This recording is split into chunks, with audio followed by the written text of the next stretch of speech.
सतत होणाऱ्या अपघातांमुळे चर्चेत असलेल्या मुंबई-पुणे एक्सप्रेसवेवर आज पहाटे पुन्हा एक भीषण अपघात घडलाय.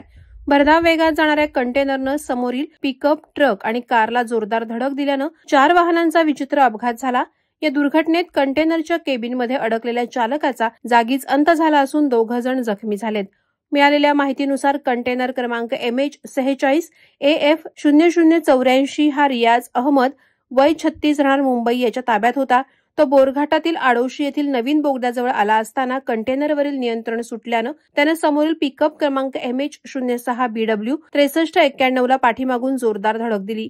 पिकअपने पुढील ट्रकला धडक दिली तर त्या ट्रकने पुढे असलेल्या टाटा पंच कारला जोरदार धडक दिली. या साखळी धडकेत 4ही वाहनांचं मोठं नुकसान झालं. अपघातानंतर कंटेनरचा चालक रियाज अहमद केबिनमध्ये धडकला होता. त्याला बाहेर काढल्यानंतर तो जिवंत नसलेल्या अवस्थेत आढळला.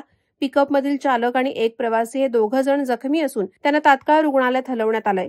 घटनेची माहिती मिळताच बोरघाट महामार्ग पोलीस, हेल्प फाउंडेशनचे सदस्य, IRB टीम, खोपोली पोलीस, देवदूत यंत्रणा, डेल्टा फोर्स आणि महाराष्ट्र सुरक्षा बल यांनी तातडीनं घटनास्थळी धाव घेत बचाव कार्य पूर्ण केलं. वादळवारा लाईव्हसाठी दत्तात्रय शेडगे, खोपोली.